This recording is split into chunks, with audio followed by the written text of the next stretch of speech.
So hey everyone, in this video we're gonna talk about constraint layout.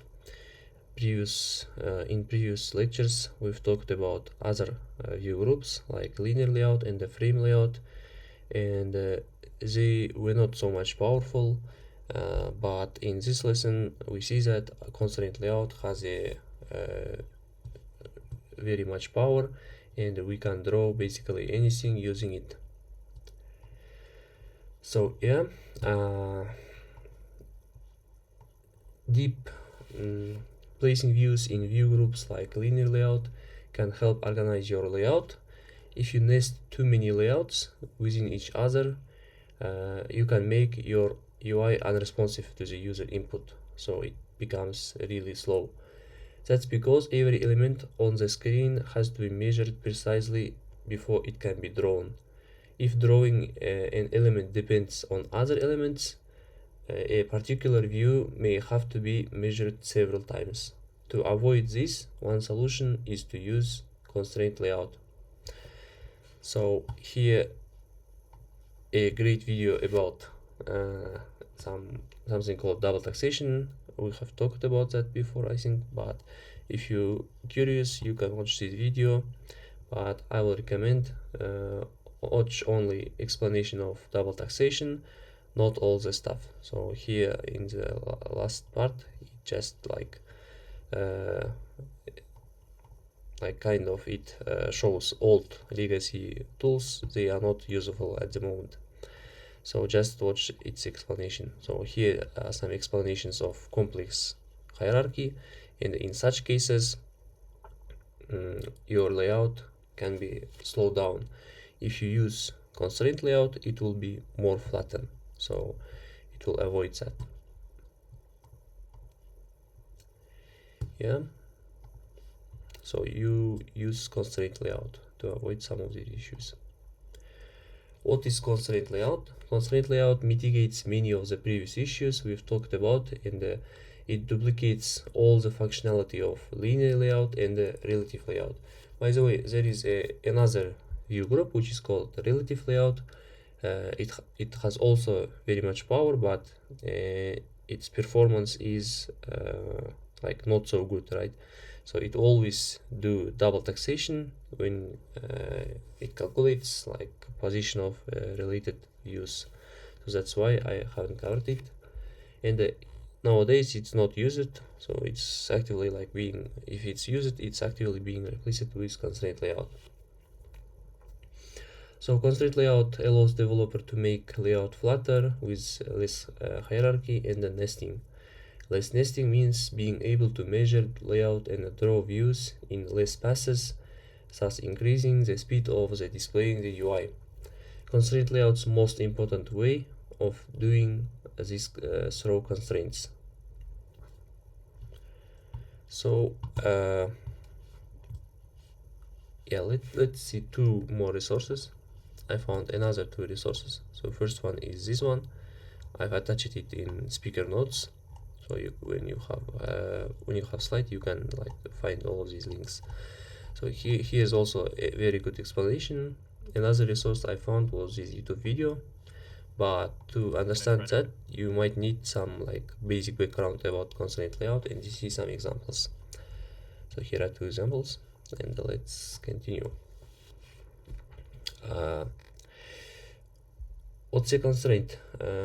Behind the scenes, the solver is taking all the constraints into account, deciding how to break ties if constraints conflict, and determining the final position and the dimension of elements. So solver is kind of like UI drawer, right? So it takes all constraints into account, and it determines the final position. So and the constraint is a restriction or limitation on the properties of view that the layout attempts to respect. So yeah, if you don't understand, we will see in next examples.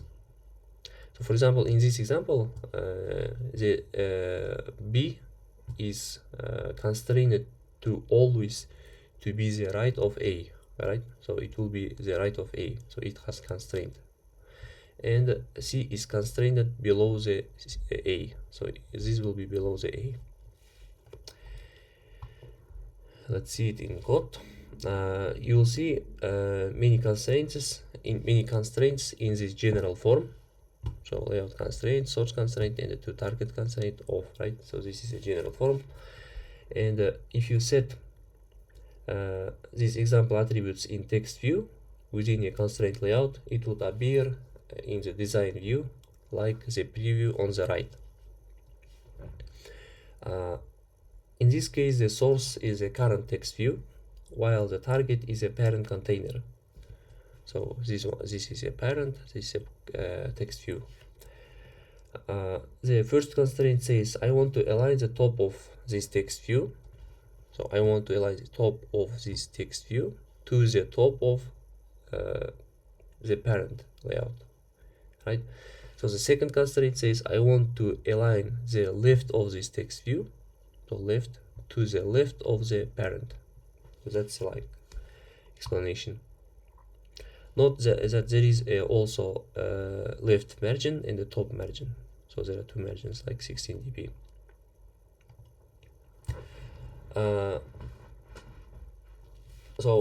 Starting in the vertical direction, we can add a constraint to the top or bottom of an element, or to the baseline of the view if it has a text.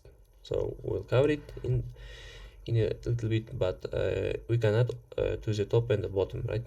So we can add top to the top of, or top to the bottom of some other constraint, and so on. And horizontally, we can constrain the start and the end edges of a view. So left and the right are included for this, but as a best practice, you should default to start and the end. So there are like 4 ways to doing so. I mean 2 ways, but 4 types of constraints. So the first one is left and the right. The second one is start and the end. Better to use start and the end to support right to left scripts, or right to left layouts. So for example, like Arabic layouts, right? In Arabic they are vice versa, right to left. So if you use start and the end when your layout in like Arabic countries, it will it will like translate or transpose your layout, right? So it will just apply start to the end and the end to the start. So it replaces the places. But if you don't want to, you can use left and the right. But I would recommend always use start and the end. So here are some constraints you might see in the app. In this example, we have a constraint layout containing one child, which has a top, bottom, start, and end constraints. And all of them are like targeting to the parent. You can create a constraint by editing the XML of a layout, or by using Android Studio's layout editor. In the layout editor, every view in a constraint layout is shown with 4 circular handles to quickly constrain this view to the start and top and the bottom of other views. In this case, we've created layout constraint start to the start of a parent and the end to the end of the parent. By default, these two constraints act equally on the object. That is, they have an equal constraint bias, which is 50% on each side by default. So the object ends up centered. You can adjust the bias by dragging the bias slider in the attributes window to pull the view to the either side. So I will cover all of this so we will try to draw examples and for now, but let's do some like theory. In the layout editor, you will see the constraint widget in the attributes window at the right of the screen. You will see that there are 3 types of symbols, so indicating which type of constraint has been placed on the start and top and bottom of the currently selected view. So the first one is fixed, wrap constraint, and the match constraints. Now let's zoom in and understand that types of constraints. So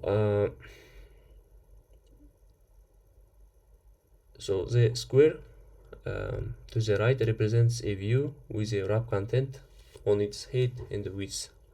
So if you see such example, it means that you are using wrap content constraint. So in this example, so we are using dimension that has a fixed size, which is 48 dp, as a height of the view. The width of the view is wrap content still, right? So here is a wrap content, here is a fixed size. And we have multiple constraints on a view that determine how much they will affect the final position. In this case, there are start and end constraints on a view in the horizontal direction, and there is also a bias 50%, so the constraints are equally applied, and the end result is that the view is centered horizontally within a parent. In linear layout, we used match parent to indicate that we wanted a view to take up as much space as was available, but in constraint layout we can't use match parent on a child view, so instead we use something called match constraint. Depending on your version of Android Studio, you may see this as 0 dp. So it will be like layout width will be 0 dp, and it means that it's using match constraint. And in attributes window, it will be shown as in this way. So yeah, let's practice all of these things. So if you remember previously, we have like installed this app for practicing. So let's try to draw its main screen, which is this one, using constraint layout. No, at least part of this one using constraint layout, right? To do so, we need to create a new project. So let's call it yeah, let's choose empty activity next, and let's call it like constraint layout with practice. Finish. Here, let's move it to here.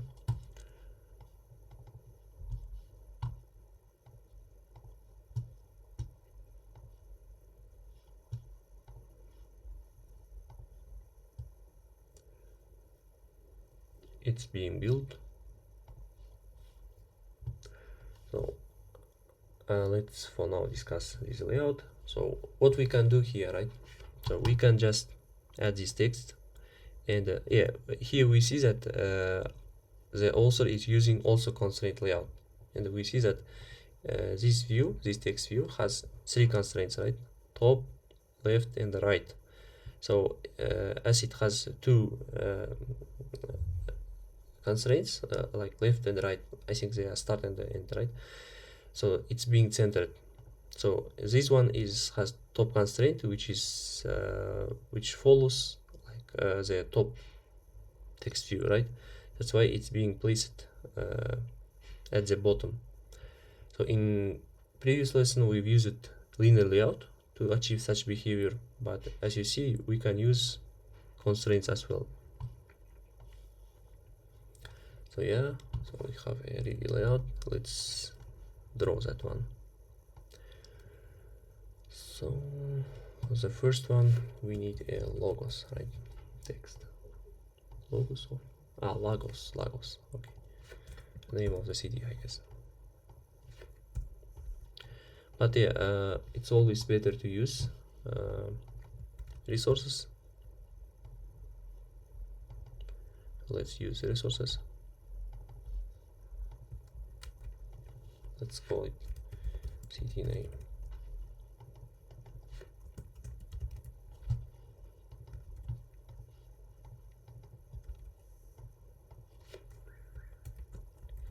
to reference that we need to add string, and yeah, we see that Lagos in the center, as it has 4 constraints, right?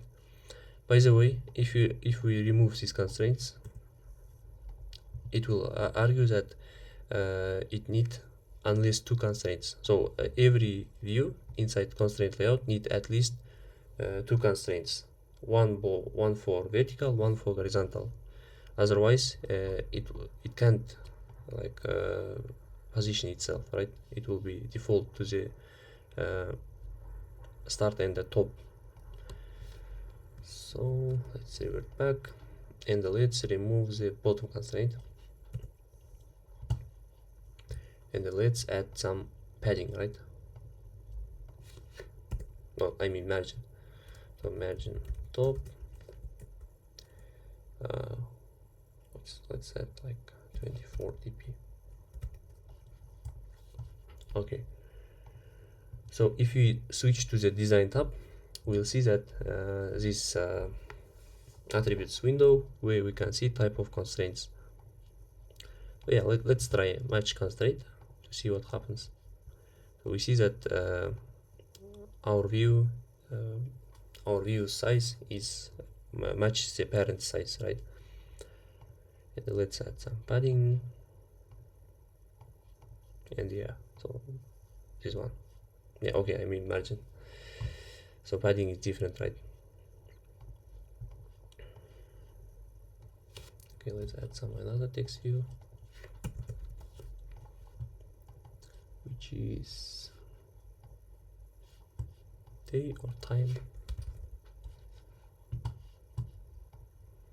and for this one we need like top to the bottom of, right?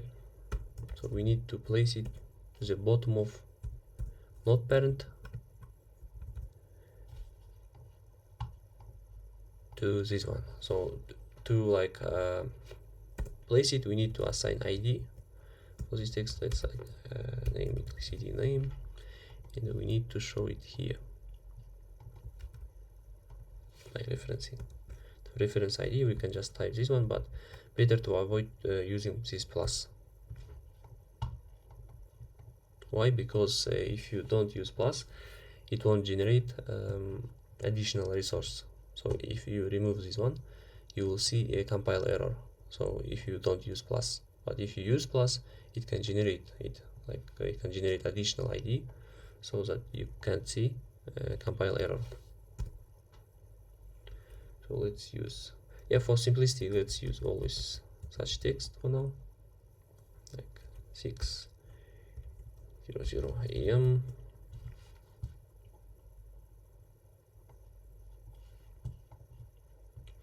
Yeah, let's see layout editor. So let's revert back to the match constraint.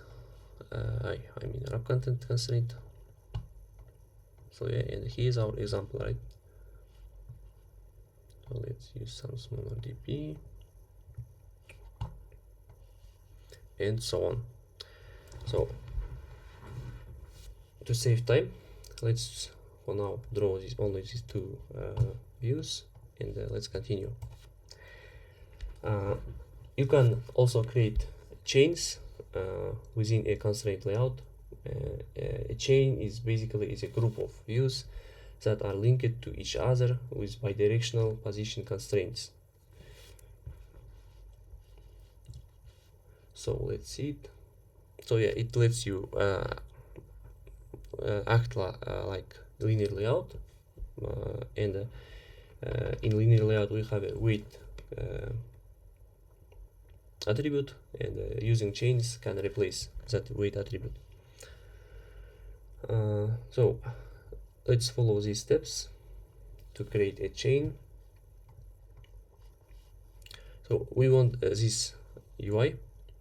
So to create it, here we can use chains. So at the bottom part we can use chains. So let's try to use it. Here is our layout, and for now I will use just 3 texts and I try to chain it, right?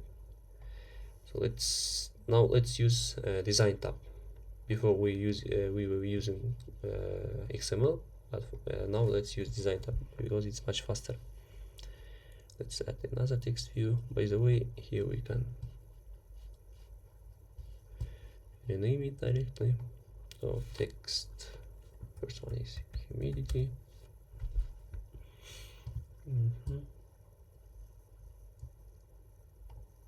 Second one is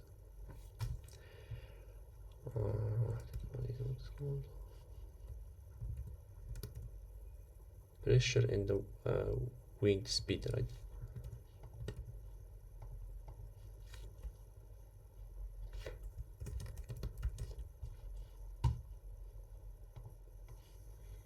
Third one is wind speed. Okay, they are not constrained at the moment, and to constrain them we can use chains. So let's select. To do so, we need to select all of them. To easily select all of them, we need to click and hold Command on Mac, I think Control on Windows. So you can select multiple views, and there is, like, if you right click on mouse, there is a menu and you can choose chains and choose create horizontal chain. So we see that it created horizontal chain, and we see that all of views in the chain has two constraints, like bidirectional constraints, right? So wind speed has constraint on pressure, and the pressure has constraint on wind speed, and so on. So let's continue. There are different styles of chain, so more details can be found on this link. I've attached it to, I've already talked about that. So basically spirit chain gives like equal space between these views, and spirit inside tries to as much space between these views, and removes like the like most left and the most right spaces. Weight chain is those views can take some weights and can take some like weighted spaces compared to others. And package chain is this one, right? So okay, so we've created here a chain, and let's try to change it style, right? So let's constraint this text here, and let's add some padding bottom, right? We can add I imagine I always use padding for that. So there is a new like UI framework called Jetpack Compose, and in Jetpack Compose there is no word margin, so it always uses padding. And I like привык его использовать, поэтому постоянно пользуюсь padding. Ну вот, получается, вот we added margin bottom, and we can constrain other views related to this one. So we can do something like that. So we can add constraint here. Let's add this one and this one, and we see that this view, so if we like change this view, which is like most dependent, right? Let's change it to like, I don't know, let's change it to 100, and we see that other views are also being changed, right? Because they are constrained to the top and the bottom of. If you constrain to the top and the bottom of other view, it will center itself related to this view. So yeah, I told that there is another constraint which is called like a baseline. So yeah, in this slide.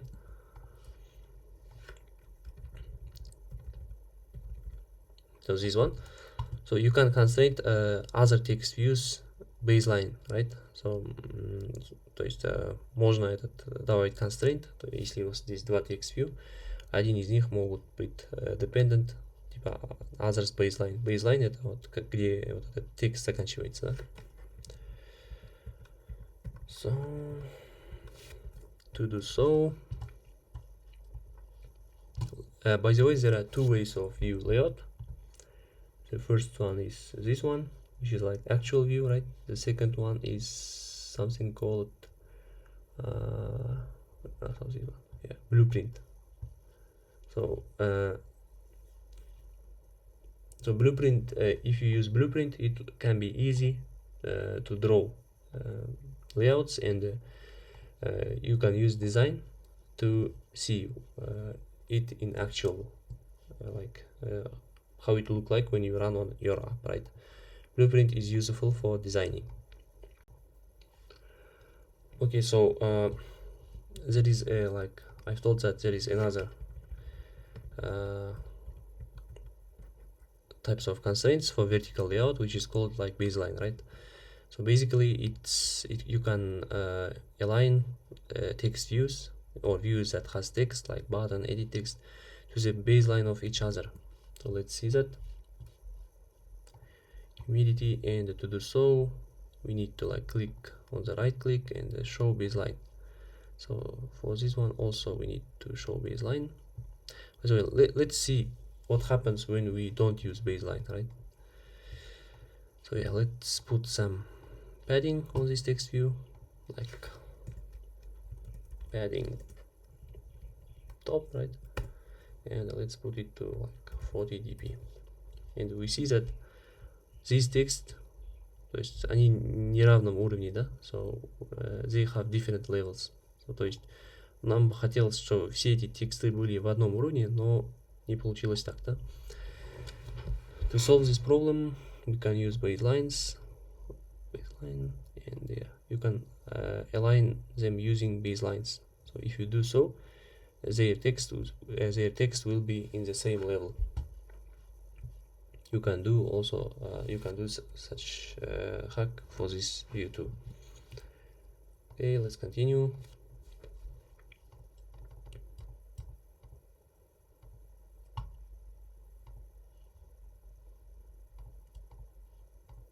Okay,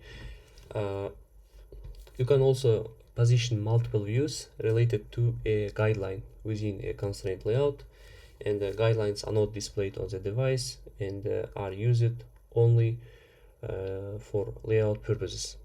So they can be vertical and horizontal, and you can position multiple views related to a single guideline. This is how guideline appears in Android Studio. So this one is guideline here, this one is vertical, this one is a horizontal guideline, and you can adjust them in code by clicking or by dragging, and the views that are constrained to a guideline will adjust themselves when you adjust a guideline. So here's an example. We see that this text view adjusting itself related to this guideline, right?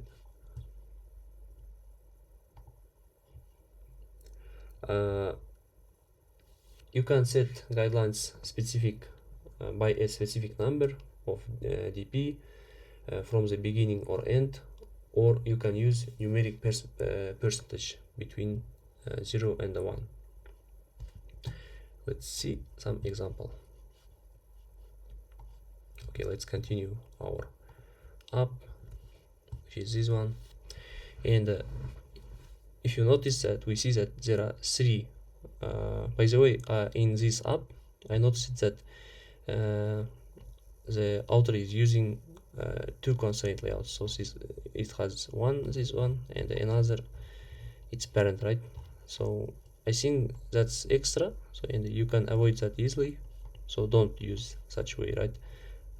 Try to always flatten your hierarchy. So don't use complex hierarchies. So yeah, here we will use only one constraint layout, and yeah, we can create a guideline here and relate all of these views related to that guideline. Let's try that. So to do so, we can use design editor. We can create it from code too. Okay, where is guideline? This one, I think, yeah. So horizontal, and we see that our guideline is created, and we can like change it. So we can make it appear count 180 dps from the bottom, and we can adjust all of these views related to that guideline. So we can just remove this bottom constraint. This one, for this one, let's also remove bottom constraint and use this guideline. Same for this one. Yeah, by the way, we can just remove this margin too, as we can change guideline directly, right? So, and if you see, when you change guideline, all of that views reference to it will change also, will be changed also. And we by typing this button, we can click its type, right? So here we are using percent guideline. So what's the difference? I would suggest, so yeah, there are different cases that different types of this can be helpful, but percent, like in some fonts, they can be small layouts, like small height or large height, right? То есть телефоны, которые такой, знаете, как corner case, да, эти телефоны прям это не то, да. И если вы используете DP там, то ваш layout может там полететь, да, то есть там неправильно будет показываться. А если вот использовать проценты, то он будет считать их по процентам, и он примерно будет нормальным, то есть там, так как он считает по процентам. А если по DP, есть некоторые вот телефоны, там DP могут быть слишком такой маленьким, да, и у вас layout может там сюда вниз пойти там или там что-то такое. Поэтому желательно использовать иногда проценты.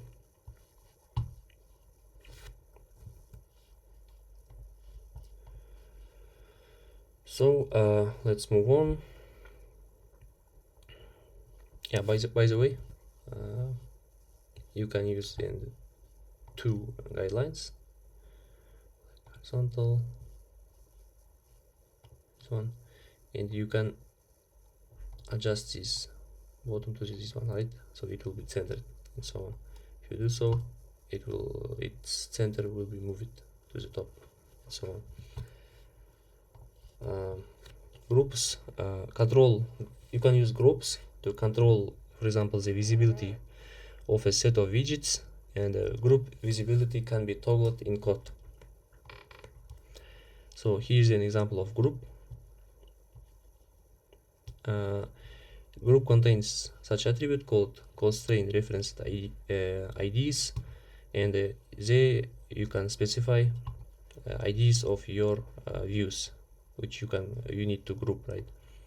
And here's an example of applying visibility to the group, not for each layout, right? Or for all group. Okay, yeah, let's see it in code. So let's assume that we want yeah, let's switch back to design. Let's assume when we click some button, yeah, let's add button, by the way, and when we click this button, we need to hide like these two views, right? So we need to make them non-visible. To do so, you can hide them one by one. Also, you can hide them using group. Okay, let's quickly write code that hides it. File button, how to find view by ID.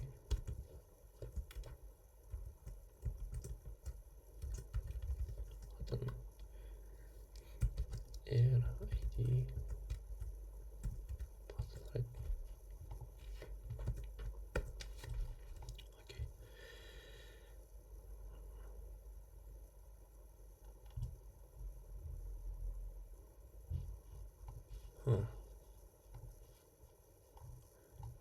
Говорит, что баттона нет. И он есть.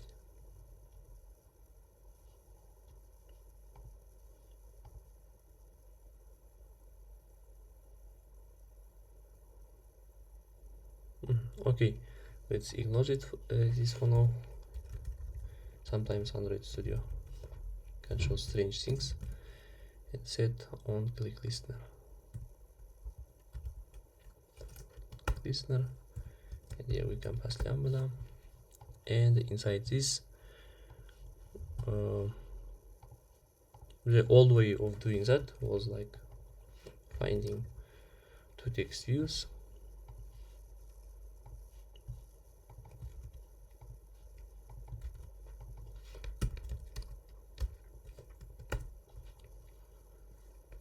Let's call it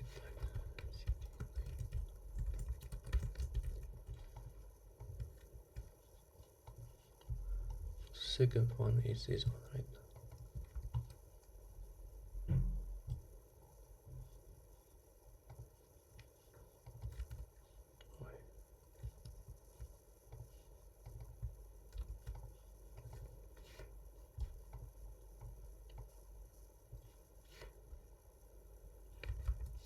Text view, and let's, when we click on button,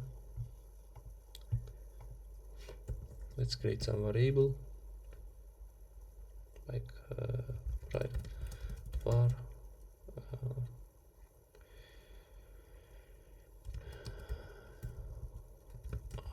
texts visible, which is equal to false, true initially.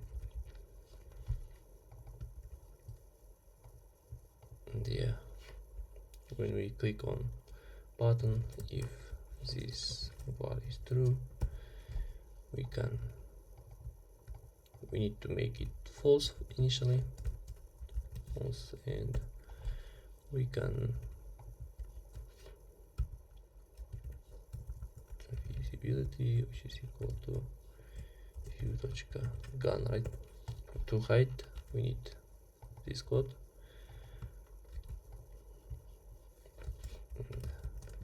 Else this is equal to true. Да, кстати, вот это можно тут вытащить, и можно вот так сказать. Оп. И вот это тоже можно убрать. И тут мы делаем обратный, да? И вот это должен срабатывать. Давайте включим какой-то эмулятор.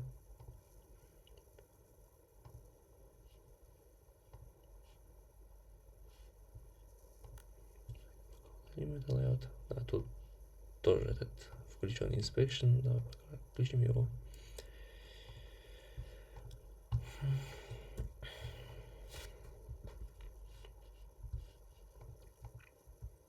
Ну, пока он билдится.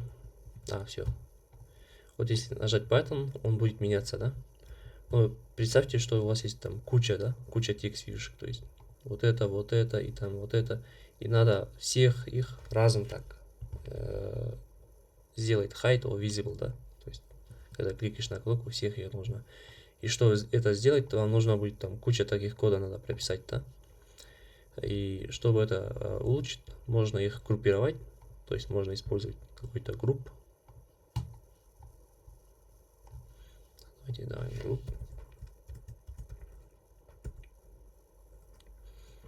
So for group, I guess wrap content is enough. Layout, reference it.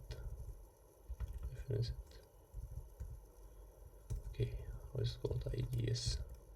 So yeah, constraint referenced IDs, and here we can specify views that we want to operate on, right? Text view 4. Let's close it.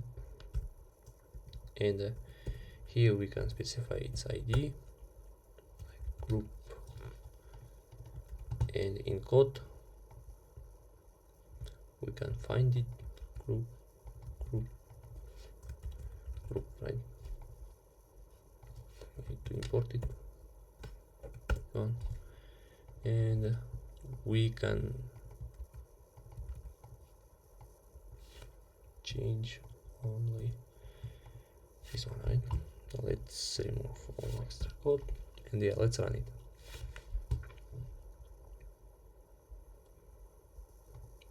So yeah, the exact same behavior. So yeah, I'm wondering that why we don't have this text view, right? So let's see the reason why we don't have it. I think in editor it's visible, right? So it's here, but in real life it's not. Okay, let's investigate.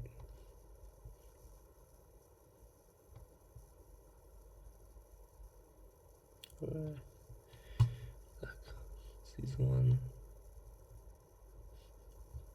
here, we don't have it. Oh, so by the way, this is a good example what I've told before. So here, if you notice, we are using this guideline, but it's using dp, right? So it's not using %, and it's using the large dp value, which is like 688, right? And this device is one of the like smallest ones, so it's like Nexus 5. API also is old, so using 600 is too large for this device. So, то есть он входит за рамки, да, он где-то тут, поэтому мы не видим нашего humidity. Но если использовать проценты, то его станет видно. Давайте использовать будем проценты тут вместе этого. И let's run it. И мы видим humidity, right? То есть вот это их разница.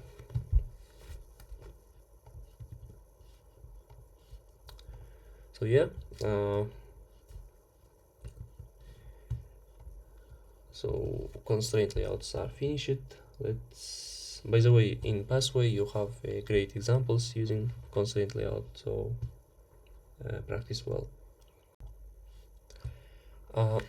So in this video we're gonna talk about data binding.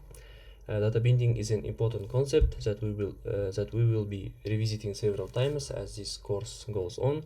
It can simplify your code and make your code more robust. Let's look at a couple of use cases. Within your activity code, you could use find view by ID previously to find view instances. However, IDs are global to all layouts, so you can end up with runtime crashes if you reference ID that isn't actually in the current layout.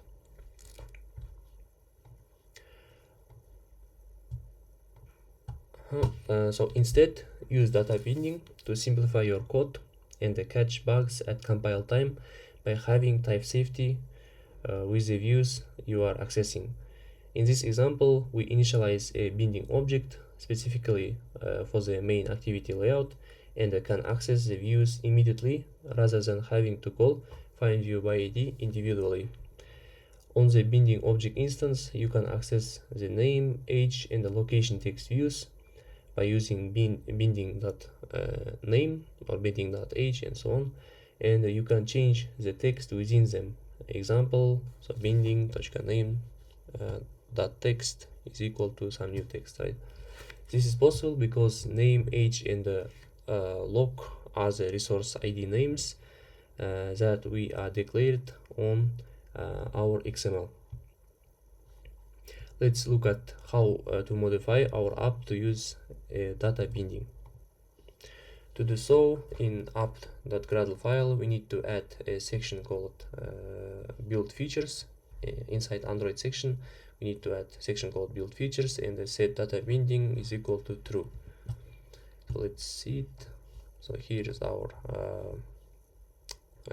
main activity, and here is our build Gradle file, which belongs to the app module, right? So we need to change it, no, not this one, and we need to change this one. So I've already added it. So here we see that build features and the data binding is true.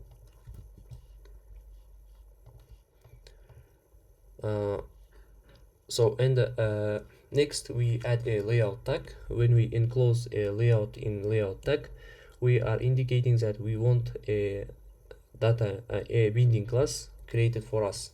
The binding class will contain references to any views that have a resource ID. So I've already added that layout tag. Let's see it. So here's the layout tag. We just need to enclose our current layout with that layout tag to make DataBinding work. So in our activity, instead of calling setContentView, we can call DataBinding util setContentView, right? And pass the layout and pass the activity, which is this in this case, and the resource ID of desired layout. So here is the resource ID. The resulting binding variable will have access to the previously named views. Notice that we didn't have to call findViewById before accessing our views. So we can access them directly. Let's see our code.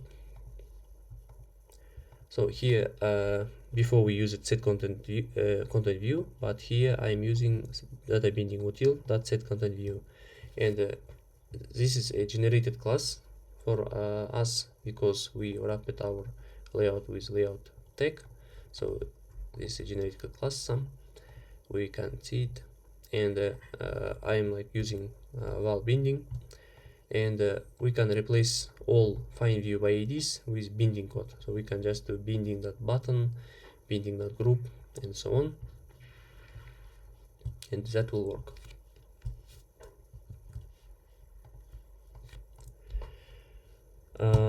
Instead of modifying binding values in code, we can set them directly in the layout. At the top of this layout XML, we can insert the data tag to declare that the layout will have access to a string variable called name. In this case, it's name, right? And to use it or to display it in text view. In the activity code, we can set we can update our name using our binding object. So let's declare some boolean variable inside of our XML file, but I personally don't recommend doing so, because this like breaks one of the principles, which is called single responsibility principle, because this XML should be used only to display a UI, so it shouldn't have any logic inside it. So better to not to use it, not to use this feature of data binding. Just use it to access your views, and yeah, that's my recommendation. So don't use such complex structures like data, right? But yeah, I will show you one example. So let's define variable called are texts visible, and let's define its type as boolean. So, and in this layout we can use this variable, for example, to change the visibility of a group. So we can do something like that. So we can directly initialize it to can, right? But what we need is to use something called expression. So for, we can say like, if this variable is true, and put question mark, and say then use view.visible, else I think this one, view.can, right? So yeah, and we need to import that view class. To do so, we can use import tag. Type view. If you type view, it should show the view. We need to add package name, and close the import. So, and we can change only this variable from our code. So we can firstly, we need to initialize it, like it's equal to true initially, so initially it's visible. So when we click button, we can just like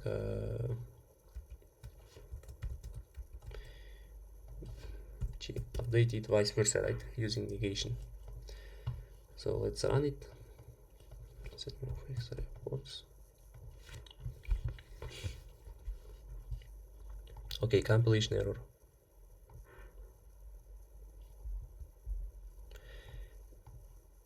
Yeah, smart cuts to it's impossible did that can be changed by time did. Okay, prикольно. I think we need something like that. Boolean. Okay. If smart cast is impossible, we need to use hard cast, right? We need to explicitly specify it. Yeah, so code works. For more complex expressions, you can find using this link. I've attached it on speaker notes. So yeah, you can do any almost like anything in XML layout, but as I said, that's not I recommend. So because it like breaks single responsibility principle, right? So here it's talking about imports, includes, and so on, so forth. Okay. So yeah, this is about expressions. We were able to use if expression inside XML. So yeah, that's all for data binding. Our next topic is displaying lists with a RecyclerView. So RecyclerView basically is a widget for displaying lists of data, and its main property is that it recycles and reuses item views to make scrolling more performant. We can specify a list item layout for each item in the dataset, and it supports animations and the transitions out of the box. So basically RecyclerView adapter, we have something called RecyclerView adapter, and we will need to override the following three functions. So to make work RecyclerView, we need adapter, and we need to override these functions. So get item count returns the total number of items available in your list of data. On create view holder creates new list item layout, and the on bind view holder is called when reusing a list item layout by updating the data that's displayed within it. So if you have any sense on that, so yeah, we will cover it. And the view holder represents a list item layout and has references to all views within the list item layout. So view recycling, when you have a large number of items in your list, so greater than the amount of space on screen to display them all, don't create a view for items that haven't been scrolled to yet. So when we have large many items, we could use that linear layout, right? So or constraint layout and so on to display to render them all, and we could use scroll view to make it scroll view, right? But if we do so, it will take much space, so because it need to draw every view. So instead, better to use recycled views for such cases. So if we use RecyclerView, when item is scrolled off screen, it will be destroyed, and the item layout will be put in pool to be recycled. So yeah, I mean, like, it isn't destroyed, it will be put in the pool to be recycled, but it will be like unbind so it will unbind the current view. And on bind view holder, it binds the view with the new values, and then the view gets reinserted to the list. So let's look up the code how to add RecyclerView to your app. First, add the RecyclerView element to your layout. For example, if your app has only one activity, include the RecyclerView in the layout XML for that activity. Be sure to include RecyclerView library as a dependency in your build.gradle file. So yeah, let's try it.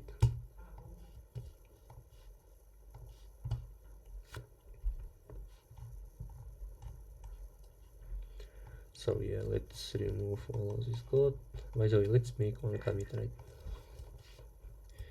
Git add all. Okay, init git add all git commit -m constraint layout and DataBinding. Okay, and let's remove all of this code.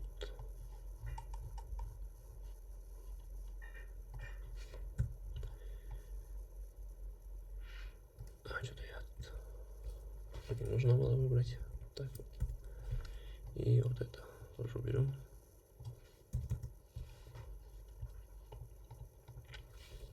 Давайте добавим на RecyclerView.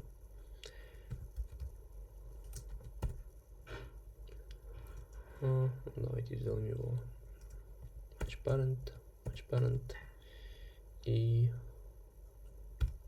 closing tag. И добавим ID. RV, да? RV. И добавляем scroll bars true. I mean vertical. So scroll bars is something that we can use to quickly scroll it. So we will see it. Next slide. And create a new layout file that represents a list item layout. In this case, we are using a simple frame layout, and this list item layout is used for each entry in the list. So we need to create item layout. Let's create it.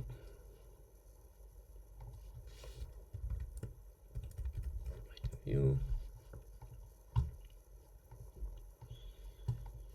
Okay, and let's use simple frame layout. And let's use wrap content.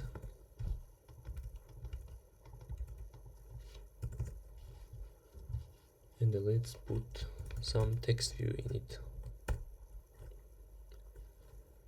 which is ID is like, okay, which is which parent, height is wrap content.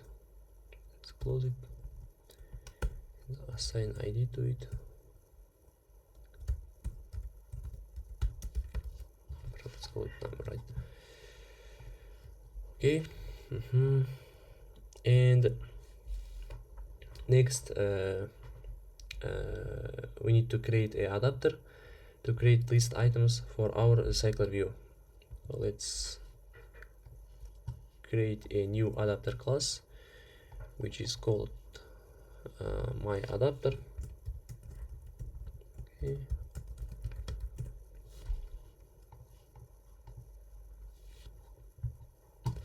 And it should extend from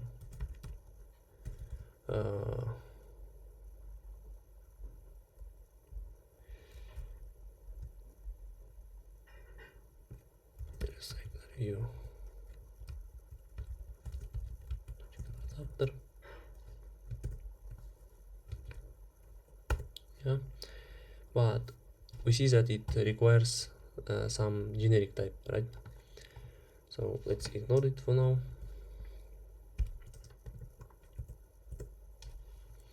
So yeah, the generic type, so if you look at the sources, that generic type should be should extend something called view holder. So we need to create another class called view holder, right? So let's call it my view holder. My view holder.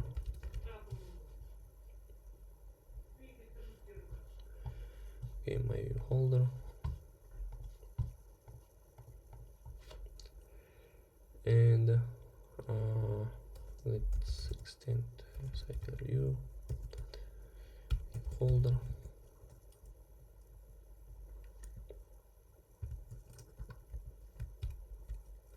Yeah, here we need to pass something called item view.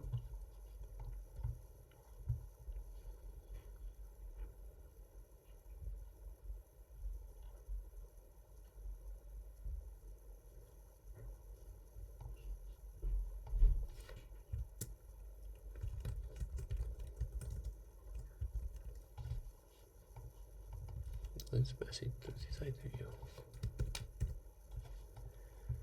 Yeah, so we can use this view holder here,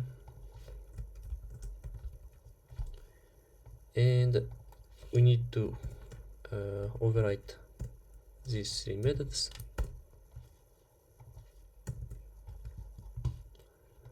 Okay, let's click on slide. So yeah, here it's just creating it inside of this class, but we can create a separate class as well. So yeah, in that view holder, yeah, by the way, let's use this button because it's more easy to follow.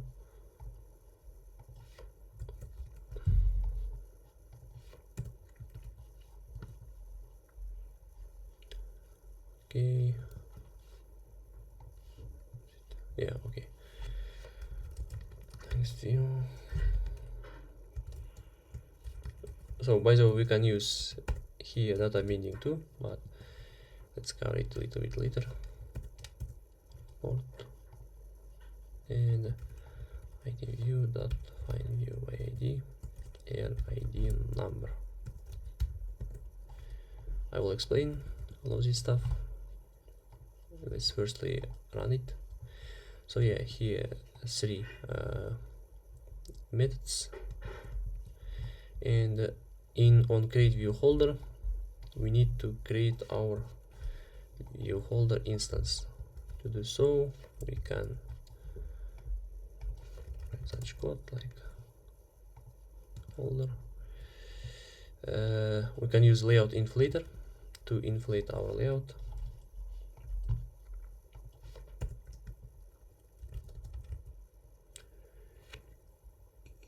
Okay, let's click layout. We go to layout inflator from parent.context and inflate. We need to inflate this item view, right? To do so, we are using layout inflator. Item view, and we need to pass parent, and we need to pass third argument, which is false.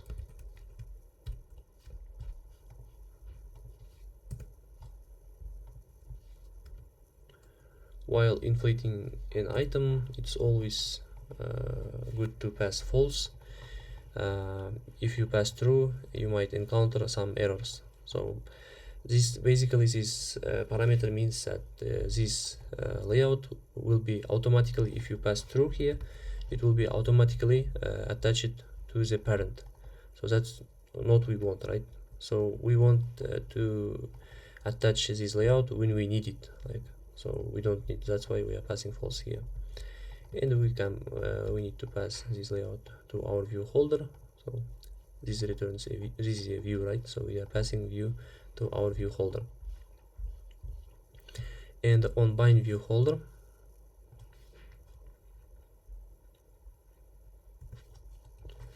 we can access our holder and its text view and update its text to, yeah, let's pass our data here. So so data that we want to display, right?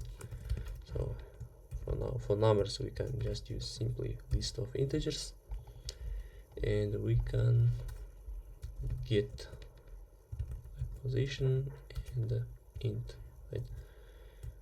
Yeah, it will be integer, and we can convert it to string. Yes, simple syntax. So here we are just updating our text view. So here we need to return data.size. Okay, so this is a basic adapter. Let's use private.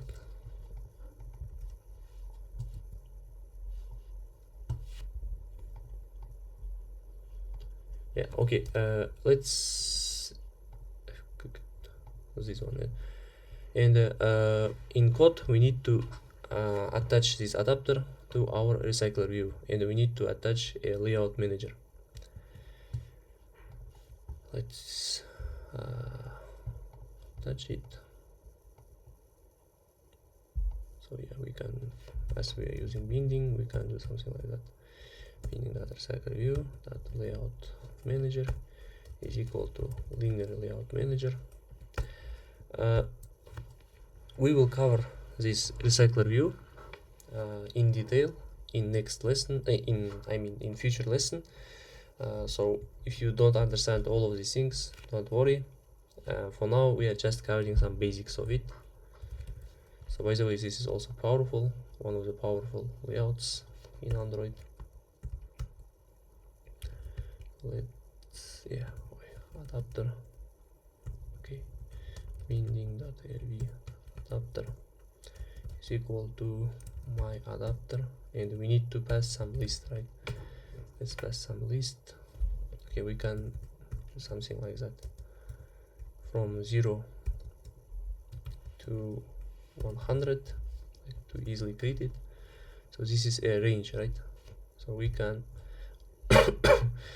convert to range to list. So yeah, so it will create list from 0 to 100. Yeah, basically I think this should work. Let's try.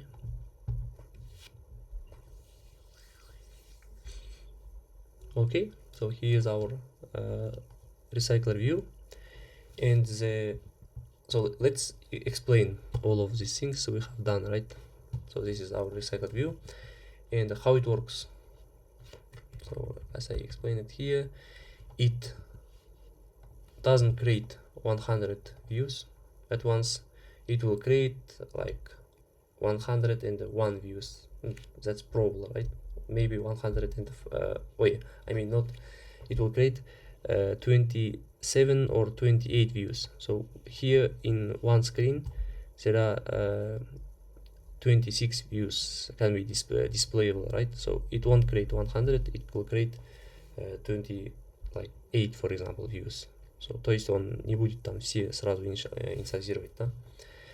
И then when we like scroll it, so the upper part becomes invisible, right? Upper views. So it just reuses those views and inserts at the bottom. So it just reuses, and when it reuses those views, it will create it will call this method. So we have a view holder. The view holder is this one, and we are just updating text view inside it. We are not creating it from scratch. So basically in this case, on create view holder will be called like only like 26 or 28 times, and after that it always on bind view holder will be called. So то есть оно будет вызваться сколько раз, сколько их видно. Допустим, в нашем кейсе это 26, а потом уже будет вызваться onBind viewHolder с новыми данными. То есть мы будем просто обменять текст и переиспользовать эти вьюшки. Так как само по себе объект view это очень большой объект, он сложный, там, если посмотреть source код, там он очень большой, да. Поэтому это типа считается эффективным способом. Это называется view recycling. Да, вот. Ага, так. Ну, тут получается, можно использовать разные layout менеджеры. Потом мы вот, когда так глубоко пойдем, мы можем мы посмотрим на grid layout менеджер и другие layout менеджеры, но пока вот linear is enough, right?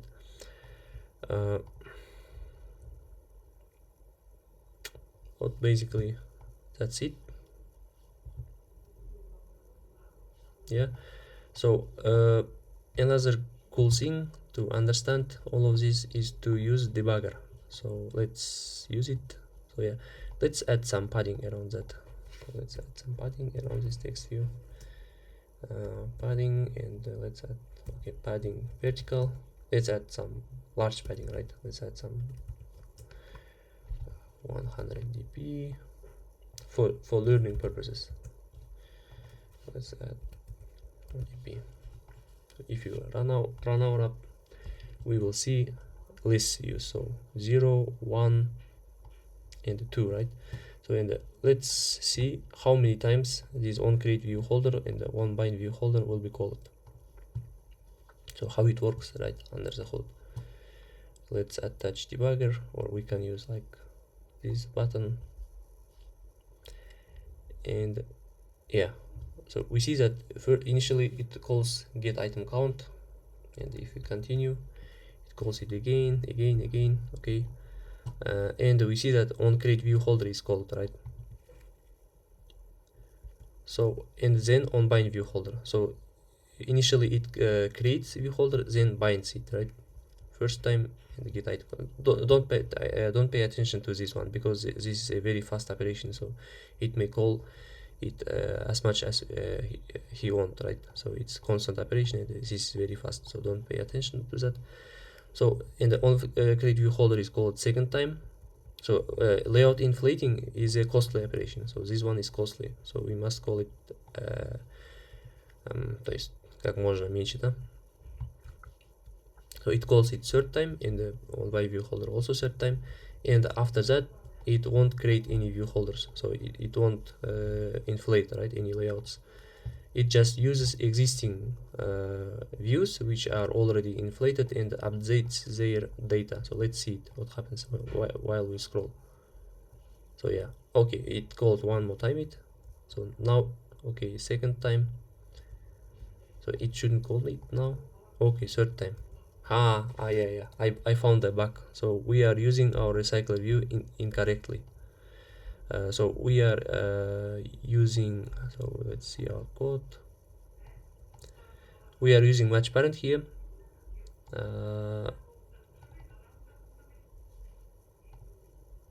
So yeah, what's why it's calling, right? Прикольно вообще. Он не должен будет вызвать. Он create. Окей. Все. Вот.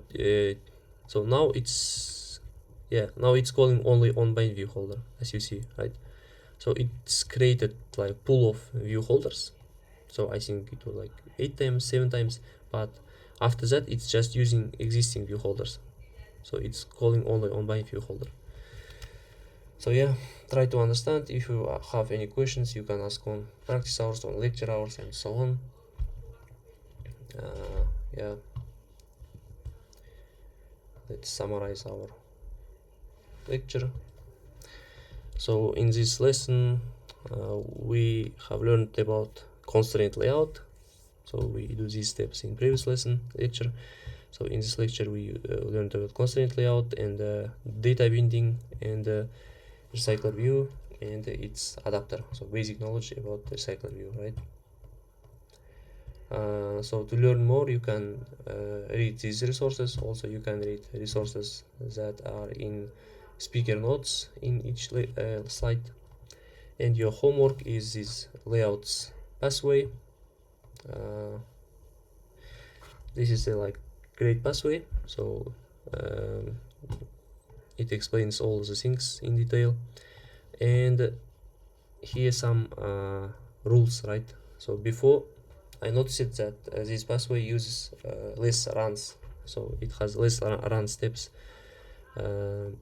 but it has some steps called like, oh yeah, I've attached to the speaker notes. Let's show it. So rules is that you need to commit after each section when code is changed.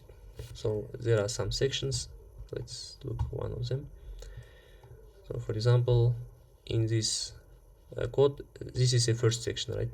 So this is like initial section, but here code is not changed, right? So you don't need to commit here, but this is another section, right?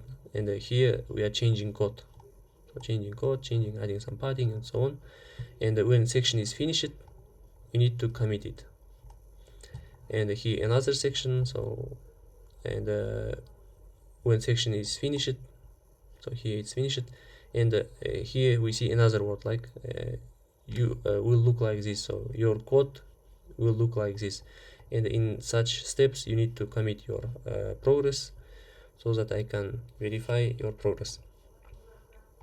So there are two rules, right? So when section is finished and the code is changed, and another rule is when checkpoint. So section might not finish yet, but if you see some checkpoint like you code at this point, you code should look like this, you need to commit that progress, right? And there are some optional steps. So where is it? I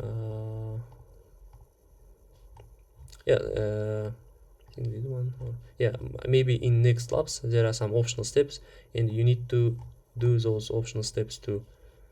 So they are mandatory for you. I found them useful. Where is it? Yeah, I think we don't have that steps in this code lab, but yeah, maybe in this code lab. Also there are another step which is called like practice on your own, and this is also mandatory, but I don't require that to use some like to create some complex app. Just create another app, another application, another project that converts like here for example from millimeters to fluid ounces, right? Ounces or something like that. You can just create something that converts like maybe, I don't know, like yeah, kilogram to gram, or but yeah, it's super easy, right? Like some Celsius to Fahrenheit and so on. So anything you want. Why I'm asking about that? Because till that time you were just repeating steps that you are given, right? So you don't have to implement from scratch. So in this time you will start implementing it from scratch, and that should like implementing everything from scratch requires extra effort.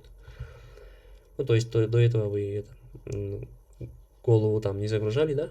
То есть сделали то, что готово, и понимали, как это работает. Но теперь вам нужно будет там с нуля сделать, и это очень полезно, так как когда вы что-то с нуля сделаете, там могут быть разные проблемы, и вам по-любому придется понять, что тут происходит, да?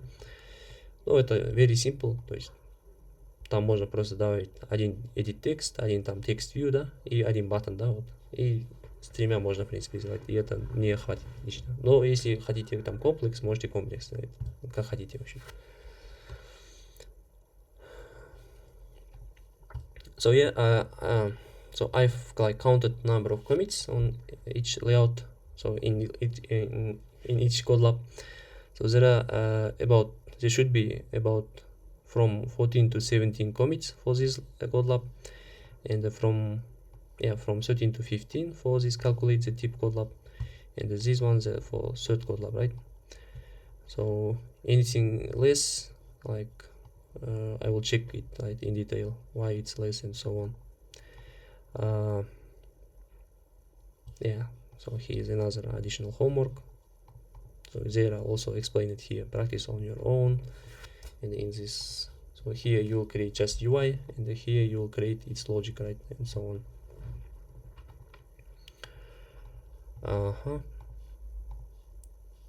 So yeah, that's all for our lecture. Good luck, see you next time.